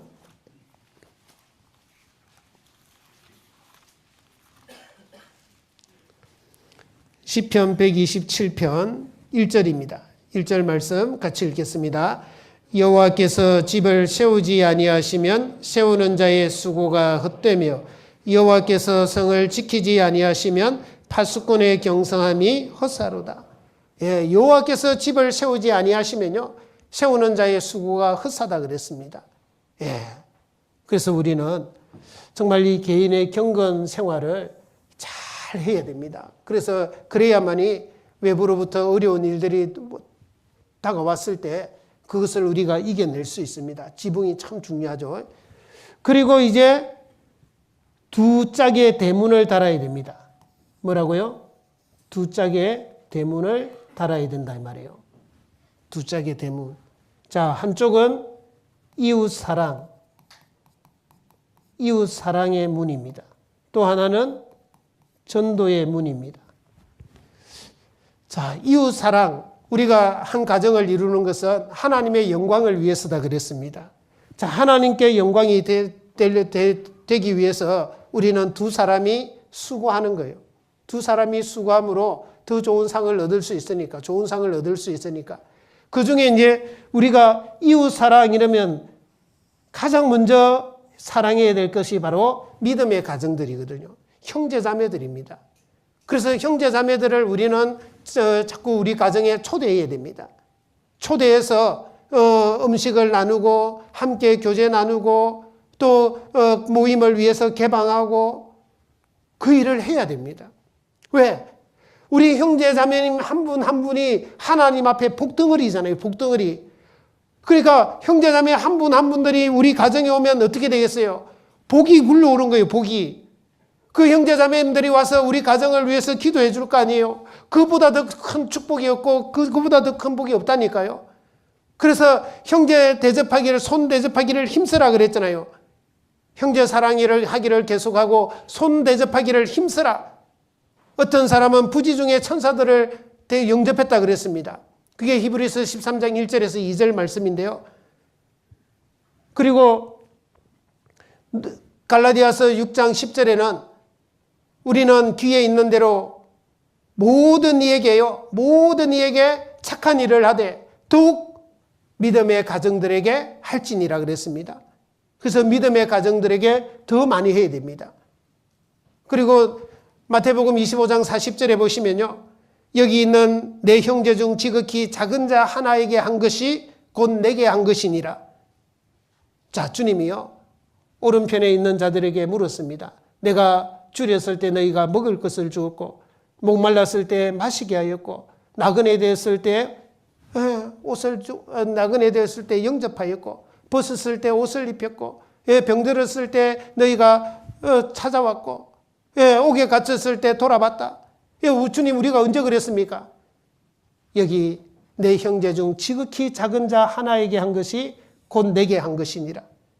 그래서 이웃사랑, 자꾸 이제 손 대접하기를 힘쓰는 그런 일들을 우리가 해야 됩니다. 그냥 내 가정 됐으니까 내하고 내 가족들만 잘 먹고 잘 살면 되지, 그러면 안 됩니다.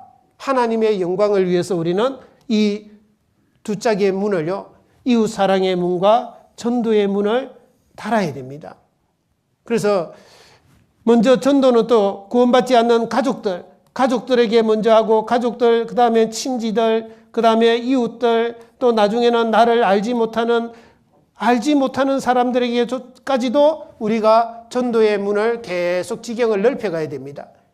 사도행전 1장 8절에 성령이 너희에게 임하시면 너희가 권능을 받고 예루살렘과 온 유대와 사마리아와 땅끝까지 이르러 내 증인이 되리라 그랬습니다. 예, 여기가 예루살렘이라면요, 여기는 온 유대가 될 거고, 여기는 사마리아가 될 거고, 여기는 땅끝까지가 될 겁니다. 그래서 우리의 전도의 지경도 계속 넓혀가야 우리 가정이 더 귀하게 쓰임받는 거예요. 그리고 이제 이 가정에 애완동물 하나 키워야 됩니다. 그게 뭐냐면은 제가 그림을 잘 못 그리기 때문에요. 글씨로 쓰겠습니다. 비둘기 한 마리 키워야 됩니다. 뭐 키워야 된다고요? 비둘기. 비둘기는 성령을 상징하는 겁니다. 여러분들, 우리 가정이 정말 항상 행복하고 밝고 즐거운 가정이 되기 위해서는 안해라 그러잖아요. 아내를 갖다가 원래는 안해라고 이렇게 해서 유래가 됐다라는 말도 있거든요. 그거는 이제 유래에 대해서 나오는 겁니다. 안에 있는 해다. 이래서 그게 나중에 아내가 됐다 이러는데요. 물론 다른 또 어원들도 있습니다. 어찌됐든 간에 우리는 이것을 받아들이면 참 좋겠어요. 내 아내는 집 안에 있는 해와 같다. 그 해가 밝아야 집안이 분위기가 밝아지는 거예요. 그러니까 우리는 가장으로서 내 아내가 집안일을 잘하고 내 가정을 세우는 그 일에 내가 부족한 부분이 많잖아요. 그걸 나를 도와서 돕는 배필의 역할을 해서 우리 가정을 잘 세워야 될 거 아니에요. 그게 우리의 소망이 되어야 됩니다. 그게 우리 남편들 가장의 어떤 책임입니다.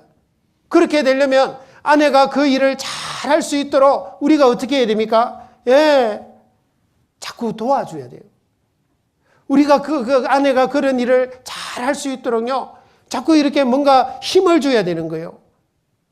그 힘을 빼면 안 되잖아요. 맨날 잔소리하고, 예를 들어서 맨날 잘못한다고 비난하고, 아무 아내한테 관심이 없고, 아내가 힘 빠지도록 만들어버리면요, 사랑을 주지 않으면 아내는 하고 싶어도 못해요. 그 책임이 우리에게 있는 거예요. 우리에게. 남편에게 있는 겁니다. 그래서 우리는 이런 부분을 한번 생각해보고 내가 정말 부족한 것이 무엇인가 한번 생각해 봐야 됩니다. 이 성령 충만할 때요, 우리의 가정이 정말 화목하고 그리고 즐겁고 항상 평화가 넘치는 그런 가정이 분명히 됩니다. 그렇게 만들어 가야 우리가 결혼해서 정말 가정을 이루는 것에 성공을 하는 거예요. 성공을 하는 거예요. 자, 그리고 이제 시간이 뭐 이렇게 빨리 지나가 버렸네요. 이제 더 좋은 부부 관계.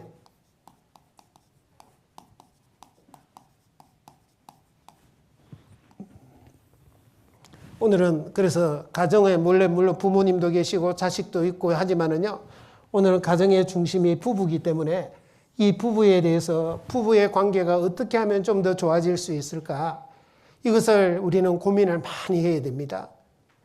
우리가 지금까지 뭐 10년을 부부 생활을 했던 20년을 했던 30년을 했던 그 이상을 했더니요, 우리가 한번 돌아보면 참 부족하다는 걸 많이 느끼게 될 겁니다. 내가 남편으로서 참 많이 부족하구나. 또 참 어리석게도 많이 행동했다는 것도 우리가 알아야 됩니다. 내가 부족함을 알 때 우리는 발전할 수 있는 기회가 오는 거예요. 가능성이 있는 겁니다.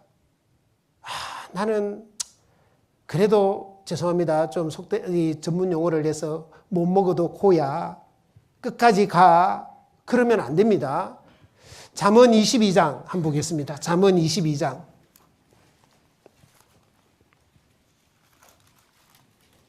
잠언 22장 3절입니다. 잠언 22장 3절 말씀 같이 읽겠습니다. 슬기로운 자는 재앙을 보면 숨어 피하여도 어리석은 자는 나아가다가 해를 받느니라. 자, 여기 이제 슬기로운 자는 재앙을 보면 숨어 피하여도 그 재앙을 피한다 이 말이거든요. 피할 수 있으니까 피하는 거죠. 근데 어리석은 자는 나는 끝까지 가. 고집 때문에 결국은 해를 받는 겁니다. 우리 가정에 한번 이걸 적용을 해 보십시오. 우리 가정이 지금 문제가 있고 부부 사이에 문제가 있는데 그건 재앙이잖아요. 그 재앙을 보면 피할 수 있는 길이 있는 거거든요. 피해야 그게 슬기로운 자고 지혜로운 자거든요. 그런데 나는 지금까지 살아온 대로 그대로 갈 거야. 끝까지 가면요, 결국은 남는 거는 재앙밖에 없다니까요. 해를 당한다니까요. 그렇게 되지 않기 위해서는 내가 변해야 되는 거예요. 오늘 이 말씀을 듣는 우리 봉사의 형제님들, 먼저 변하면 되는 거예요. 지금까지 살아온 것, 과거에 지나간 것은요, 어떻게 고칠 수가 없습니다. 그것은 이미 지나갔습니다. 중요한 것은 지금입니다. 지금부터입니다. 지금부터 우리가 앞으로가 더 중요한 거니까 앞으로 변화를 가져올 수 있습니다. 부부 사이에도 우리의 가정에도 얼마든지 가능하다라는 겁니다. 그래서 우리는 먼저 남녀의 차이를, 아까 차이가 있다 그랬잖아요. 그 차이를 자꾸 이해해 가야 되는 거예요. 그렇지 않으면 계속 거기에서부터 틀어져 가지고 이게 부부 사이에 이 합일점을 찾지를 못하는 거예요. 그래서 이해하려고 하는 것, 여자가 어떤 것인지 또 내 아내는 어떤 성향인지 이런 것을요, 자꾸 배워야 됩니다. 알아가야 됩니다. 여기도 한번 좀 남녀의 차이에 대한 부분인데요. 한번 잠깐 좀 영상을 하나 보겠습니다. 근데 스포츠도 절 좋아하긴 하지만은 남자만큼 좋아하진 않아요. 아무리 여자가 스포츠 좋아해도요, 새벽 3시에 한일전 축구 본다고 소파에 이렇게 혼자 이렇게 거실에 깨있는 여자 굉장히 드물어요. 근데 남자는 그 잠 많은 남자가 한일전 축구한다 그러면 새벽 3시에 눈 껌뻑거리고 깨있는 남자 상당히 많거든요. 뉴스 스포츠 쉽잖아요. 2대0, 3대1 바로 나오잖아요. 뭐 헷갈릴 게 없잖아요. 스포츠 얼마나 지금 뉴스도 뭐 5명 타다 3죽고 2 살고 명백하잖아요. 뭐 헷갈릴 게 없잖아요. 근데 남자들은요, 드라마 잘 못 봐요. 남자들이랑 드라마 볼 때 제일 짜증나는 게 잘 보다 꼭 이래요. 근데 왜 쟤가 저기가 있냐? 그걸 왜 몰라? 왜 저기가 있는지 알아야죠. 근데 여자들은요, 엄청난 감정이입을 통해서, 여러분 드라마 보는 게 실력이 그 얼마나 어려운 건지 아세요? 아무나 못 봐요, 그거. 그 5쌍의 미묘한 인간관계를 이해하고 그 16부작까지 그냥 그 면밀히 끌고 가려면 이게 장난 아니에요. 되게 어려운 작업입니다. 근데 이게 여자들이 이제 충분히 가능하죠. 하는 게 아니죠. 대화도 그런 식으로 하니까 상당히 마찰이 많이 빚어져요. 대부분 남자들은 스포츠 중계식으로 대화합니다. 한번 볼까요? 집에 가서 맞벌이 하는 부인이 이런 얘기 한번 해봐요. 아, 여보. 아, 나 들어오 회사 간둘까봐. 우리 팀장 하나 새로 왔는데 성격 얼마나 쫀쫀하고 못됐는지. 아, 나 진짜 간둘까봐. 그러면 남자가 뭐라 그래요? 시작. 간두. 그럼 이 부인이 또 뭐라 그래요? 여보, 내가 이게 관둔다고 하는 얘기야? 당신 왜 이렇게 내 말 못 알아들어? 그 이 남자도 너 관둔다고 했잖아, 네가 지금. 그러니까 2대 빵이면 2대 빵인 줄 알아요. 무지하게 답답하죠.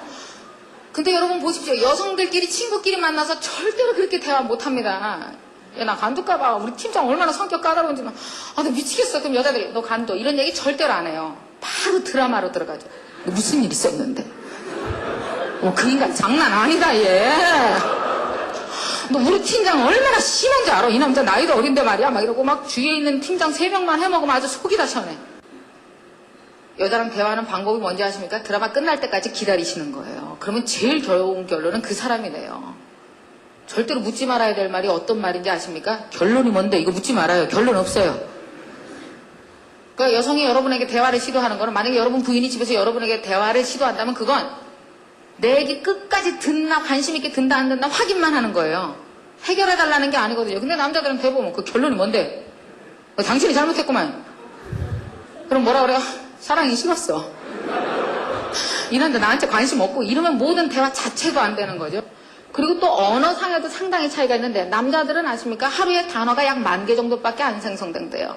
여자들은요, 한 25,000개 생성된답니다. 그러니까 여러분이 여자랑 말로 싸워서 당해낼 생각은 아예 안 하시는 게 좋아요. 그게 집 여자건 밖에 여자건 별로 안 하시는 게 좋아요.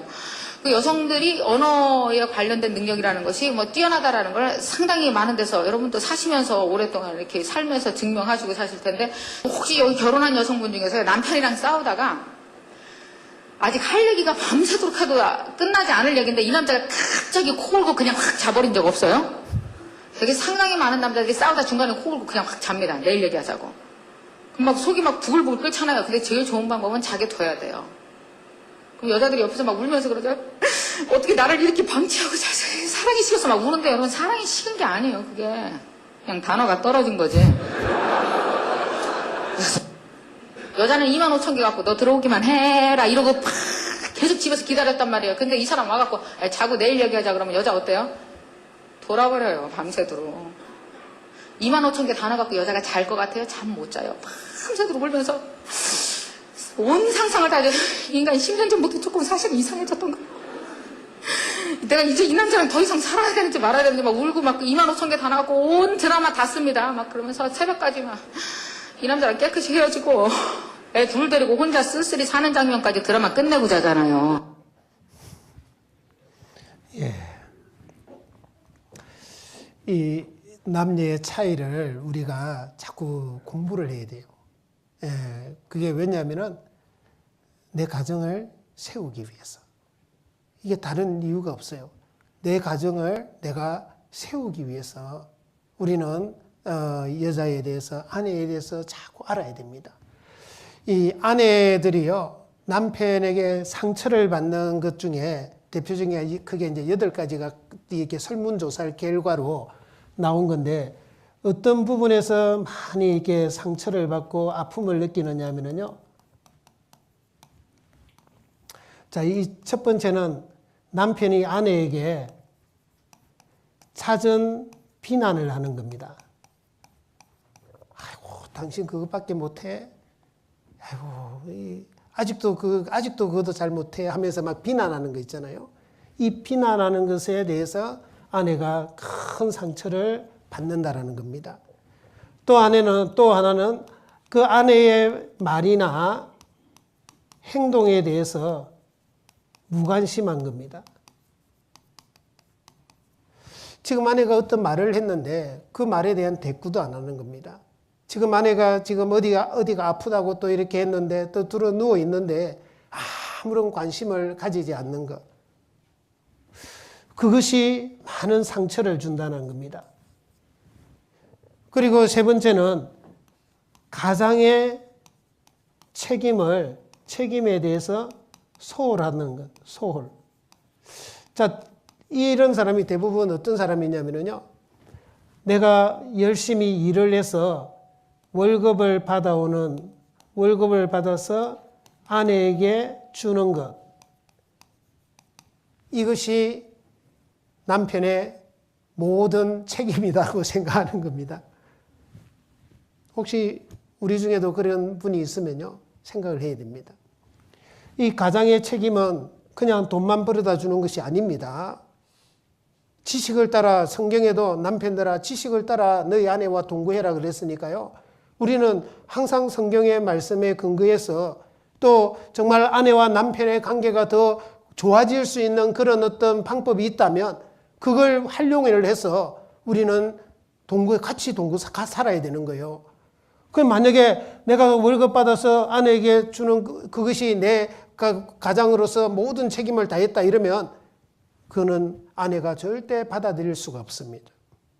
그것은 뭔가 문제가 있다는 것을 우리가 생각을 해야 됩니다. 또 그 아내가 어떤 부분에 대해서 또 이렇게 큰 상처를 입느냐 하면요. 죄송합니다. 잠깐만.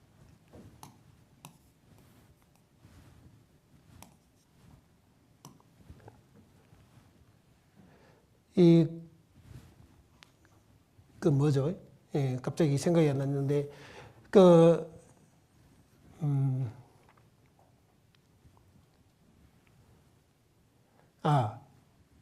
그렇죠. 그 아내가 어떤 것을 요구를 했어요. 어떤 요구를 했는데, 그것을 하찮은 것으로 여겨버리는 겁니다. 아내가 어떤 예를 들어서 당신 나 좀 도와줘요. 쓰레기 좀 비워주세요. 예를 들어서 청소기 한번 돌려주세요. 하고 아내가 어떤 것을 요구를 했는데 그것을 하찮은 것으로 여기고 그냥 안 해주는 겁니다. 그냥 무시해버리는 겁니다. 혹시 우리가 이런 부분은 없는지 우리 스스로를 한번 잘 봐야 됩니다. 또 어떤 아내가 실수나 잘못을 할 수 있잖아요. 실수나 잘못을 했을 때 이게 이 아내는 좀 이해해 줬으면 하는 그런 마음이 있는데 이해해 주는 것이 아니라 남편이 나무라는 것에 급급한 사람이 있거든요. 예를 들어서 차를 타고 가다가 한번 주차를 하다가 긁어버렸어요. 그러면 아내의 마음에 지금 속상한 마음을 가지고 있어요. 자기도 그 차를 긁은 것에 대해서 너무 지금 남편한테 미안한 마음도 있어요. 그런데 남편이 그것을 보고 아유 괜찮아. 그럴 수도 있지 뭐. 다시 나중에 도색하면 돼 하고 이렇게 이해를 해주기를 바라고 있는데 남편이 딱 그걸 보고 열받아 가지고요. 야 운전면허증은 폼으로 땄냐? 이래버린다는 거요. 그러면 이게 뭔가 반성을 하고 미안한 마음보다는요. 큰 상처를 입는다는 겁니다. 그걸 우리는 여자의 심리를 좀 더 이해를 하기 위해서 제가 이 말씀을 드리는 겁니다. 그리고 여섯 번째 또 여자가 큰 상처를 받는 것은요. 이 남자가 이게 절대자로 군림하려고 하는 자세입니다. 내 말 들어, 내 말대로 해 하고 폭군으로 절대자로 군림하려고 하는 그 태도가요. 여자에게 엄청난 상처를 준다는 겁니다. 나중에 힘이 없어서 지금은 본인이 벌어올 그게 없어서 그렇게 져주고 있는지도 몰라요. 하지만 나중에 터집니다. 잘못하면. 그래서 이런 부분이 있으면 우리가 빨리 바꿔야 됩니다. 빨리 바꿔야 됩니다. 빨리 바꾸지 않으면 이런 부분에서 나중에 큰 문제가 생길 수 있기 때문에 자 그리고 일곱 번째는요. 일곱 번째는 뭐냐면은 아내보다 다른 사람을 더 좋아하는 그 모습. 아니 다른 사람한테는 잘해주는 거예요. 밖에 나가서는 막 신사같이 막 매너도 좋고 또 돈도 잘 쓰는데 집에 아내한테는 인색하고 아내한테는 정말 좋은 선물 하나 밥 한 끼 이렇게 해주지 않는 그런 모습 보면 큰 상처를 받는다는 거예요. 그리고 여덟 번째 가장 또 큰 문제 중에 하나가 뭐냐면요. 부부관계가 지금 좋지 않은데 뭔가 문제가 있는데 그 관계를 개선하려고 하는 발전을 시키려고 하는 그런 노력을 하지 않는 것. 그것이 큰 상처로 온다는 겁니다. 자, 여기 또 영상을 하나 좀 보여드릴 건데요. 이걸 한번 좀 보시면 남편으로서 아내에게 하지 말아야 될 에티켓, 그 에티켓인데요. 한번 좀 보시기 바랍니다. 행복한 결혼 생활을 위해서 서로를 이해하고 존중하는 부부 에티켓을 알아보겠습니다. 남편이 아내에게 아주 사소한 부분까지 아내를 이해할 수 있으리라 생각하지 말자. 여성은 복잡한 경로를 거쳐 답을 이끌어내므로 아내의 그 많은 생각에 의문을 가져도 소용없다. 아내를 아이들의 엄마로만 바라보지 말자. 엄마가 되었지만 아내는 여전히 당신의 가장 친한 친구다. 당신이 그 사실을 잊었다는 사실을 눈치채는 순간 아내는 정말로 엄마 역할에만 몰두할지도 모른다. 집에서는 일이 많지 않으니 아내가 바쁘거나 피곤하지 않을 거라고 착각하지 말자. 회사에서 몇 시간 일하고 퇴근하면 다음 날까지 일에서 벗어날 수 있지만 아내의 일은 침대에 누울 때까지 계속된다. 심지어 잠들기 직전까지도 혹시 잊은 일은 없는지 눈을 깜빡일 것이다. 아내의 고민이 사소해 보이더라도 무시하지 말자. 병에 걸린 아이를 안고 집안일을 해본 적 없는 당신은 아내의 고민이 얼마나 큰 스트레스인지 모른다. 게다가 작은 걱정거리라도 쌓이면 큰일이 된다. 당신이 조금이라도 관심을 보이면 문제를 해결하는 데 도움이 되지만 알려고 하지도 않는다면 상황은 더 나빠질 뿐이다. 성공 앞에 사랑을 희생하지는 말자. 당신의 인생에 이 두 가지를 위한 자리를 비워두자. 세상에는 오직 성공만을 고집하며 아내에 대한 사랑을 나중으로 미루는 남자들이 있다. 당신은 남편이지만 그와 동시에 아내의 가장 소중한 친구라는 사실을 잊지 말자. 진정한 우정을 기반으로 한 결혼 생활은 어떤 문제도 헤쳐나갈 수 있다.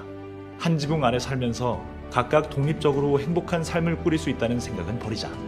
결혼은 공동 작업이다. 칭찬을 아끼지 말자. 새 옷이건 헤어스타일이건 맛있는 저녁이건 사랑스러운 말을 주고받자. 아내를 기쁘게 할 뿐만 아니라 당신 또한 기분이 좋아질 것이다. 좋은 기운으로 언제나 더 큰 행복을 부른다. 아내에게 자신의 어머니처럼 완벽할 것을 요구하지 말자. 그렇게 불만이 많다면 어머니 곁으로 돌아가면 되겠다는 말을 들을 것이다. 어머니는 당신이 태어나기 전부터 주부여서 경험이 풍부하지만 아내는 이제 막 시작했다는 걸 생각하라. 찬물을 끼얹는 사람이 되지 말자. 아버지의 발소리가 들리는 순간 유쾌한 웃음소리가 멈춰버리는 가정이 많다. 마치 수도꼭지를 잠그듯 갑자기 침묵이 찾아온다. 결코 바람직하지 않다. 아이는 자신의 기쁨을 아버지와 함께 나눌 수 있어야 한다. 시간이 없기 때문에요. 하여튼 또 이제 마지막으로 하나 또 정리를 해야 될 게 뭐냐면요. 이 게리 이거는 책을 나중에 한번 책을 여러분들이 좀 살 수 있으면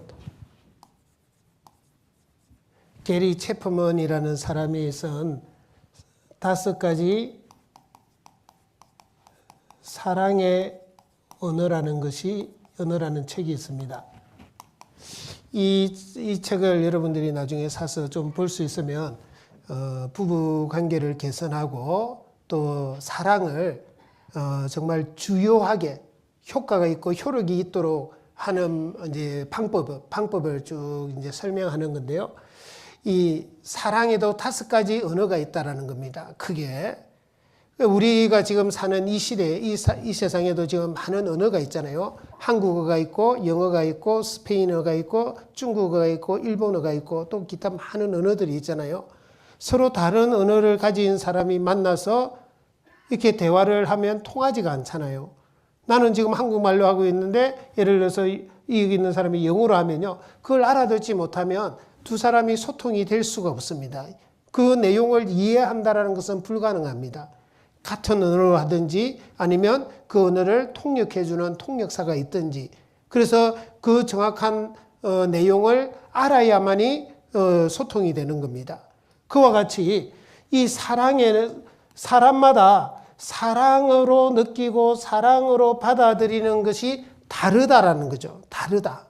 그게 다르기 때문에 그러면 다른데 그러면 내 방식대로 사랑을 표현해 주는데 그 상대방이 그 사랑으로 받아들이지 않으면 외국어를 가지고 지금 대화하는 것과 똑같다 이 말이에요. 그러면 그 사랑의 방법은 잘못되었다 이 말이에요. 그래서 사랑의 방법이 내 아내에게 또는 내 남편에게 인정되고 통할 수 있도록 해라 이 말이에요. 그게 이제 크게 5가지가 있는데 하나는 인정하는 말입니다. 인정하는 말. 어떤 사람은 이 자기에 대해서 인정받는 것을 사랑으로 받아들인다는 거예요. 예를 들어서 칭찬해주고 참 잘했어요. 당신이 또 이렇게 해줘서 고마워요. 당신이 또 나와 함께 해주고 또 이렇게 해줘서 나는 당신을 사랑해요 하면서 서로의 존재를 인정해주고 또 자기가 하는 일에 대해서 칭찬해주고 이런 것을 사랑으로 받아들이는 사랑의 언어로 받아들이는 사람이 있다니까요. 대부분의 남자들은요 여기에 많이 해당됩니다. 여기에. 근데 여자들은 이것 가지고 사랑을 느끼지 않습니다. 느끼는 사람이 흔하지 않아요. 두 번째 언어가 뭐냐면은 함께하는 시간입니다. 함께하는 시간. 이 대부분의 여자들이 이제 여기에 많이 사랑을 느끼게 되는 겁니다. 이 함께하는 시간을 또 남자들은 착각하면 안 돼요. 내가 집에 와서 같이 밥 먹고 또 소파에 앉아서 TV도 같이 보고 그렇게 같이 앉아 있었다. 대화도 없이. 그런데 나는 함께 있었다. 이게 안 됩니다. 그게 아니고요. 함께하는 시간은 그 배우자에게 온전히 집중하는 겁니다. 시선이 딱 집중이 되고 내가 그것을 방해하는 어떤 것도 하지 않아야 돼요. 그리고 배우자의 그 감정의 변화도 내가 한번 쭉 봐야 돼요. 감정을 봐야 되는 거예요. 그리고 이 말을 할 때하고 또 바디 랭귀지하고 다를 수 있거든요. 어떤 좀 억울한 일을 당했을 때는 막 부들부들 떨 수도 있잖아요. 자, 그런 것도 우리가 쭉 유심히 살펴봐야 된다 이 말이에요. 그리고 그 상대방이 지금 배우자가 하는 말을 가로막지 말라는 겁니다. 그래서 온전히 그 사람에게만 내가 집중을 해서 같이 대화를 하고 대화를 하든 아니면 다른 뭐 같이 산보를 하든 좋습니다. 그거는 상관없습니다. 근데 온전히 그 사람에게 집중해서 같이 시간을 보내는 것을 사랑의 언어로 받아들이는 많은 사람이 있다라는 겁니다. 그리고 세 번째는 선물입니다. 어떤 상징적인 어떤 선물을 사랑의 어떤 사랑으로 느끼고 받아들이는 거예요. 예를 들어서 뭐 이렇게 결혼식 할 때 주고받는 반지 있잖아요. 자, 이것이 어떤 사람에게는 그게 사랑의 증표와 같고 어떤 사람에게는 이게 너무너무 중요한 거예요. 그런데 그 사람 예를 들어서 그런 남편이 만약에 이 반지를 빼고 이렇게 다니고 이러면요, 큰 상처를 받는 겁니다. 왜? 저 사람 나와 사랑이 식어버렸구나. 그렇게 판단을 해버린다는 거예요. 그리고 어떤 결혼식뿐만 아니라 예를 들어서 생일날에도 선물을 해줘야 되는데 뭐 꽃을 사주든지 아니면 예를 들어서 무슨 선물 그 상징 의미 있는 선물을 사줘야 되는데 그냥 넘어간다든지 이러면요, 이것을 사랑의 은으로 느끼는 사람은 사랑이 식었구나, 저 사람이 이제 나를 사랑하지 않구나, 그렇게 판단해 버리는 겁니다. 그래서 이것도 우리가 알아야 됩니다. 그리고 네 번째는 봉사입니다. 봉사라는 것은 그 상대방이 해주기를 원하는 일을 실제로 행동으로 하는 겁니다. 예를 들어서 오늘 내가 당신을 위해서 내가 밥을 준비할게. 식사를 내가 준비할게. 아니면 내가 오늘 집안 청소를 당신을 위해서 하겠다.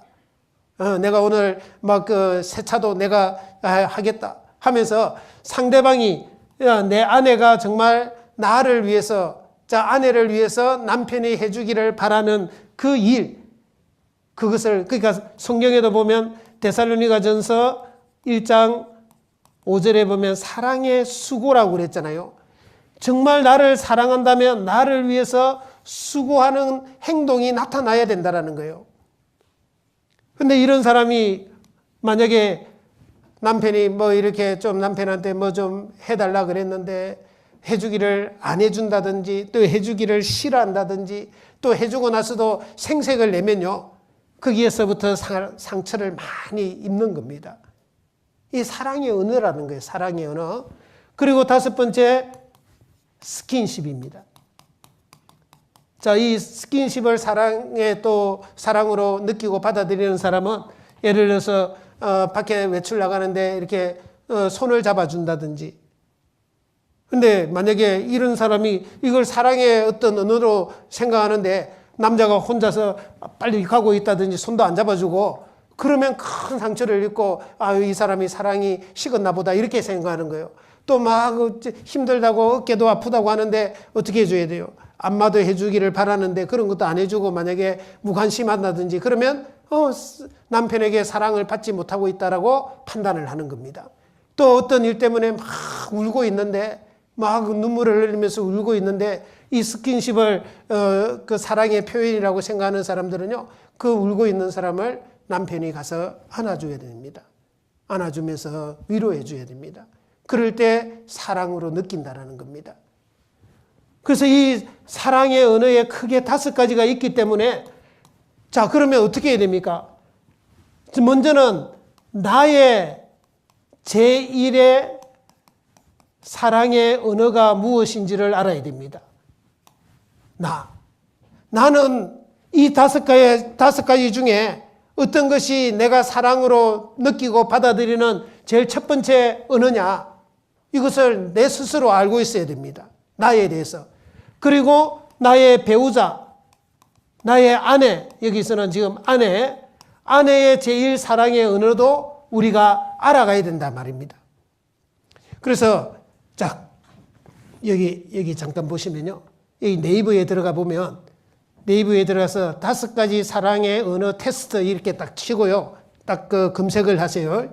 검색을 하면 여기 사랑의 언어 테스트 해가지고 이게 30가지 질문을 통해 알아보는 이 지금 여러분 핸드폰으로도 해도 다 나옵니다. 그러면 이렇게 바뀝니다. 5가지 사랑의 언어 테스트, 당신의 사랑의 언어는 테스트 시작. 이러면 1번부터 30번까지 쫙 질문이 어려울 거 없어요. 그냥 순간순간 빨리빨리 그게 내가 더 중요하다고 생각하는 거 탁탁 찍으면 한 3분이면 다 끝내요.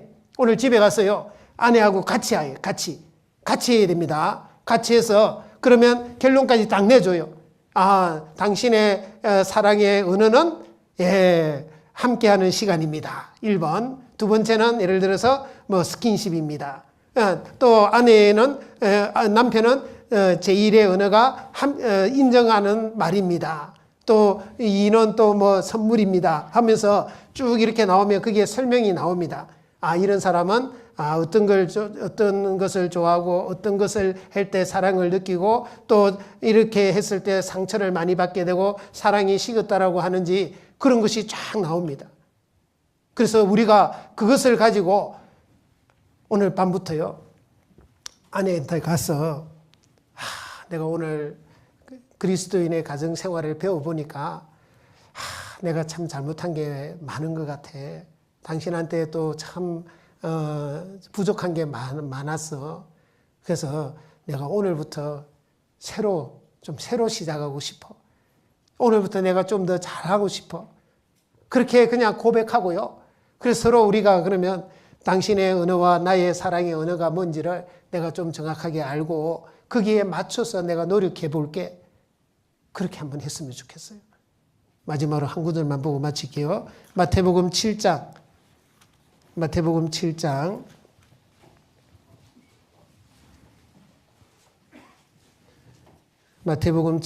12절 말씀입니다. 마태복음 7장 12절 말씀 같이 읽겠습니다.